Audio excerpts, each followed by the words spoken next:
Need study YouTube channel में आपका स्वागत है। इस वीडियो में हम लोग से डिसास्टर मैनेजमेंट का एक मोस्ट इंपॉर्टेंट प्रश्न देखेंगे। प्रश्न हमारा है, भूकंप क्या है, इसके कारणों तथा प्रभावों का वर्णन करें।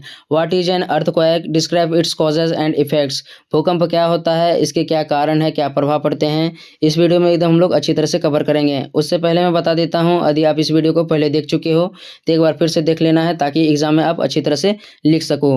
आंसर में हम लोग पहला हेडिंग देंगे, भूकंप या अर्थक्वेक। भूकंप, जिसे दुनिया का सबसे विनाशक प्राकृतिक आपदा माना जाता है, यह दो शब्दों भू जोड़ कंप से मिलकर बना है। भू का अर्थ है पृथ्वी और कंप का अर्थ है कांपना। देखो, इनको आपको रटना नहीं, केवल आपको सुन लेना है। आप एग्जाम में आप खुद लिख लोगे। क्या सुनना है यहाँ पर, ध्यान दीजिए। भूकंप दो शब्दों भू जोड़ कंप से मिलकर बना है। भू का अर्थ है भूमि या पृथ्वी और कंप का अर्थ है कांपना। यानी जब भूमि या पृथ्वी कांपती है तो इसी को ही भूकंप कहा जाता है। यह दुनिया का सबसे विनाशक प्राकृतिक आपदा माना जाता है। यानी प्रतिवर्ष इसी के चलते ज़्यादा से ज़्यादा तबाही होता है, ज़्यादा से ज़्यादा लोगों की मृत्यु होती है। ठीक है, नेक्स्ट देखते हैं हम लोग। आगे लिखा हुआ है, अर्थात जब दो प्लेटें आपस में गति करते हुए टकराते हैं तो उससे उत्पन्न कंपन भूकंप कहलाता है। इससे मकाने टूटने लगते हैं, अन्य निर्माण की वस्तुओं में टूट फूट होती है और भारी मात्रा में या भारी संख्या में लोगों की मृत्यु होती है। तो भूकंप दो शब्दों भू जोड़ कंप से मिलकर बना है। भू का अर्थ है पृथ्वी और कंप का अर्थ है कांपना। तो जब पृथ्वी की दो प्लेटें आपस में गति करते हुए टकराते हैं तो इससे एक कंपन उत्पन्न होता है, पृथ्वी कांपने लगती है, इसी को ही भूकंप कहा जाता है। इसके परिणाम स्वरूप क्या होता है, जो भी धरातल के ऊपर में मकान होते हैं या टूटने फूटने लगते हैं, जो लोग होते हैं वह इसमें दब जाते हैं और इससे भारी लोगों की मृत्यु हो जाती है। ठीक है, नेक्स्ट देखते हैं हम लोग। नेक्स्ट पॉइंट आपको देना है भूकंप के कारण, यानी वे कौन से कारण है जिसके चलते भूकंप उत्पन्न होता है। पहला है प्लेटों की मध्य विवर्तनिक क्रियाएं। पृथ्वी लगभग 7 बड़ी और 20 छोटी प्लेटों से मिलकर बनी है। ये प्लेटें सरकती रहती है तथा कभी कभी एक दूसरे से टकरा भी जाती है। अतः प्लेटों के टकराने के कारण भूकंप उत्पन्न होता है। इनको अच्छी तरह से समझ लो आप। प्लेटों की मध्य विवर्तनिक क्रियाएं कहने का मतलब है, जो पृथ्वी है इसके अंदर 7 बड़ी और 20 छोटी प्लेटें हैं। तो ये प्लेटें आपस में गति करते रहते हैं। कुछ प्लेटें इधर गति करती है तो कुछ प्लेटें इधर गति करती है और कभी कभी ये टकरा भी जाती है। तो टकराने के कारण एक कंपन उत्पन्न होता है जिसे भूकंप कहा जाता है, यानी धरातल पर भूकंप आ जाता है। तो प्लेटों के मध्य जो विवर्तनिक क्रियाएं होती है, जो गति होती है, इनके चलते भूकंप आता है। ये पहला था। नेक्स्ट देखते हैं हम लोग। दूसरा कारण है ज्वालामुखी विस्फोट। केवल आपको यहाँ पर पॉइंट दिमाग में रखना है कि ज्वालामुखी के कारण भूकंप आता है, उसके बाद इसमें आप खुद लिख लीजिएगा। जब ज्वालामुखी विस्फोट होता है तो लावा अचानक से जलवाष्प के साथ बाहर निकलता है। परिणाम स्वरूप निकटवर्ती क्षेत्रों में कंपन उत्पन्न होती है, जिसे भूकंप कहा जाता है। देखो, ज्वालामुखी विस्फोट जब होता है, आप लोग देखे होंगे ज्वालामुखी से आग निकलता है, लावा निकलता है। तो जैसे निकला अचानक लावा, जैसे आसपास के क्षेत्र हिलने लगते हैं और वहाँ पर भूकंप आ जाता है। तो इनको भी समझ गए होंगे। 2-4 पॉइंट आपको दिमाग में रखते जाना है, एग्जाम में आप लिख लोगे। ज्वालामुखी विस्फोट के कारण भूकंप आता है। नेक्स्ट देखते हैं हम लोग। तीसरा कारण है भूगर्भीय गैसों का फैलाव। भूगर्भीय गैसों का जब फैलाव होता है तो पृथ्वी के आंतरिक भागों से अचानक से ऊर्जा मुक्त होती है।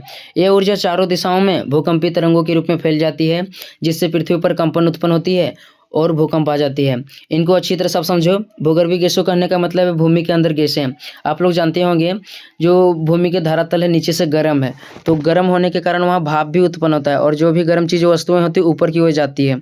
तो पृथ्वी के नीचे जो गैसें उत्पन्न होती है ऊपर जाने का प्रयास करती है। इसी क्रम में पृथ्वी के अंदर से एक ऊर्जा उत्पन्न होती है जो तरंग के रूप में होती है, जैसे पी तरंग हो गया, एस तरंग हो गया और एल तरंग हो गया। इन तरंगों के कारण कहीं कहीं पृथ्वी हिलने लगता है, डोलने लगता है और भूकंप आ जाती है।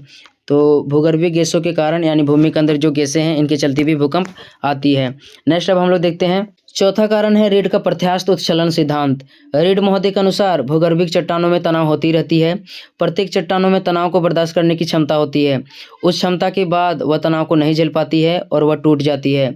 टूटने के बाद वह पुनः अपने स्थान में अर्थात संतुलित होने का प्रयास करती है, जिससे धरातल पर अचानक से हलचल उत्पन्न होती है, जिसे भूकंप कहा जाता है। तो सबसे पहले यहाँ पर आपको 2 बातें ध्यान में रखना है। पहला, प्रत्यास्थ उत्क्षलन सिद्धांत किससे संबंधित है, तो भूकंप से संबंधित है। और दूसरा, प्रत्यास्थ उत्क्षलन सिद्धांत किसने दिया है, तो रीड महोदय ने दिया है।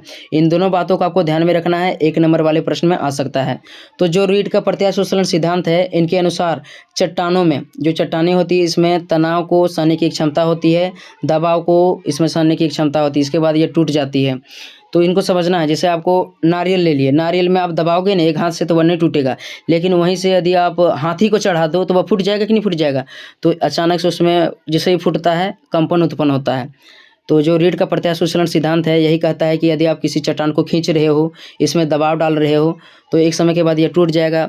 टूटने के बाद ये पुनः अपने स्थान में आने का प्रयास करेगा, इससे कंपन उत्पन्न होगा और इससे पृथ्वी पर, धरातल पर भूकंप आ जाएगा। इनको आप समझ गए होंगे, इनको नोट कर लीजिए। देखते हैं अगला हम लोग। पांचवा कारण है जलीय भार। तो जलीय भार कैसे भूकंप उत्पन्न करता है, इनको देखते हैं हम लोग।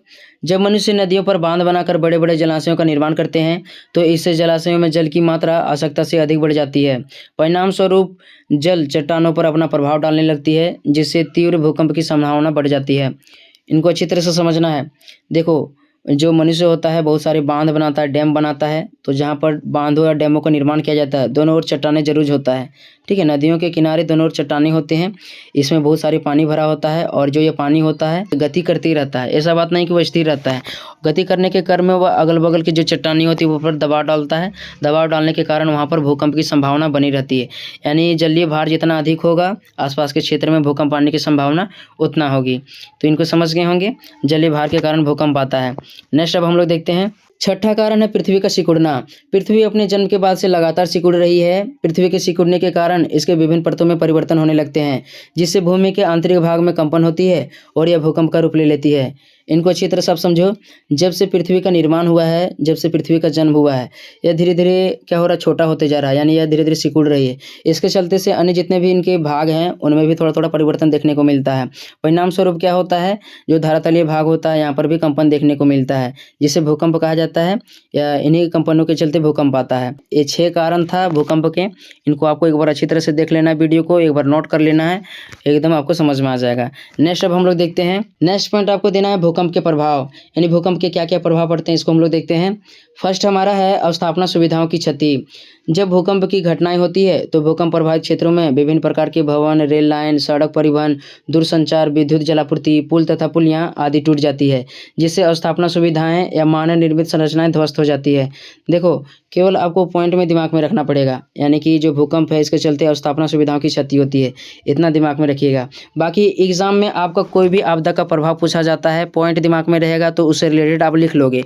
जैसे अवस्थापना सुविधाओं की क्षति, बाढ़ में भी आप इस पॉइंट को लिख सकती हो, सुनामी में भी इस पॉइंट को लिख सकती हो। लगभग सभी जो प्रभाव होते हैं सब में टॉपिक एक ही होता है, लेकिन रिलेटेड लिखना पड़ता है। जैसे यहाँ पर अवस्थापना सुविधाओं की क्षति है तो इसमें हम लोग को भूकंप से रिलेटेड लिखना पड़ेगा, क्योंकि यहाँ पर ऊपर में क्या दिया हुआ, भूकंप के प्रभाव दिया हुआ है। इसमें हम लोग लिखेंगे भूकंप के कारण क्या होते हैं, बहुत सारे जो मकान होते हैं, रेल लाइन होते हैं, या जितने भी भवन होते हैं ये मलबे में तब्दील हो जाते हैं। तो इससे जो भी मानव द्वारा निर्मित वस्तुएं होते हैं, निर्मित संरचनाएं होती हैं, ये ध्वस्त हो जाती है। तो इस तरह से आपको प्रभाव में लिखना पड़ेगा। ठीक है, तो यह पहला प्रभाव था अवस्थापना सुविधाओं की क्षति। नेक्स्ट अब हम लोग देखते हैं।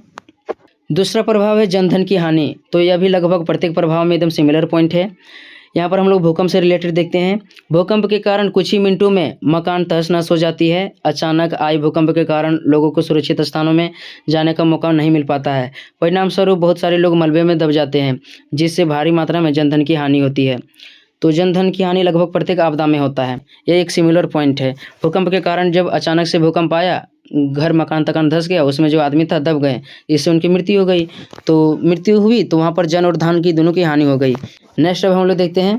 तीसरा प्रभाव है बाढ़ की संभावना। बड़े बड़े बांधों या जलाशयों में आसपास के क्षेत्रों में जल का दबाव ज़्यादा होता है, अतः भूकंप आने से बांध जल्दी टूट जाता है और आसपास के क्षेत्र बाढ़ग्रस्त हो जाते हैं।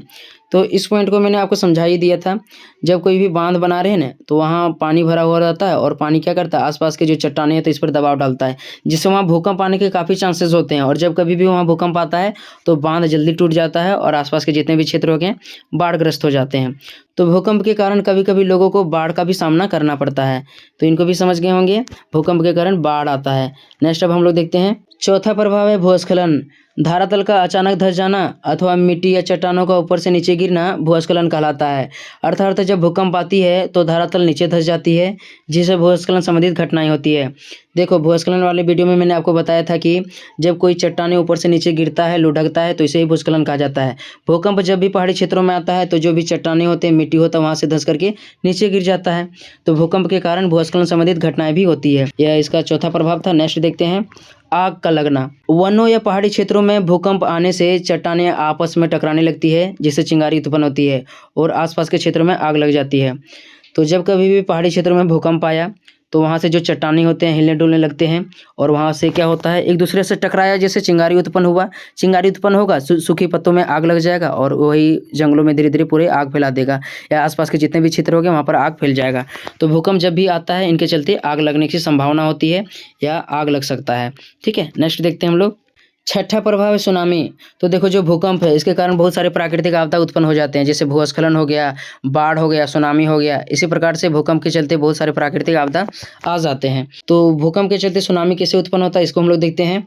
समुद्र में जब बड़ी बड़ी ऊंची तरंगें या लहरें उत्पन्न होती है तो उसे सुनामी कहा जाता है। समुद्री क्षेत्रों में भूकंप आने से वहाँ सुनामी आ जाता है। ऐसा तब होता है जब भूकंप की तीव्रता 7.5 या उससे अधिक होता है। जब समुद्रों में बड़ी बड़ी ऊंची तरंगें या लहरें उत्पन्न होगी तो इसे सुनामी कहा जाता है। सुनामी भूकंप के कारण आता है, लेकिन कब आता है, जब भूकंप की जो तीव्रता होगी 7.5 होगा या इससे अधिक होगा, तभी वहाँ पर सुनामी आ सकता है, वरना वो थोड़ा मोड़ा लहर उत्पन्न होगा और वह शांत हो जाएगा। लेकिन यदि 7.5 हो गया भूकंप की तीव्रता या इससे अधिक हो गया तो पर बहुत भयानक, जो तटीय क्षेत्र हो गया वहाँ पर बहुत भयानक सुनामी आएगा। तो यह छठा प्रभाव था। नेक्स्ट देखते हैं। सातवां प्रभाव है पलायन की स्थिति। तो ये लगभग प्राकृतिक आपदा में सिमिलर पॉइंट है। लगभग प्रत्येक प्राकृतिक आपदा या जो भी जितने भी आपदा होते हैं लगभग सभी में पलायन की स्थिति का सामना करना पड़ता है। इसमें हम लोग भूकंप से संबंधित लिखेंगे। भूकंप अथवा किसी भी प्राकृतिक आपदा के कारण लोगों के घर आदि नष्ट हो जाते हैं, जिससे उन्हें भारी संख्या में पलायन का सामना करना पड़ता है। परिणाम स्वरूप गरीबी, बेरोजगारी, भूखमरी जैसे कई समस्याएं उत्पन्न होती है।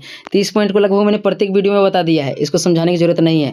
जब सुनामी आएगा, भूकंप आएगा, बाढ़ आएगा तो इनके चलते लोगों को घर छोड़ना पड़ता है, दूसरे स्थानों में जाना पड़ता है, क्योंकि उनको अपने जीवन को भी तो टेंशन है, नहीं तो वहाँ रहेगा तो मर जाएगा।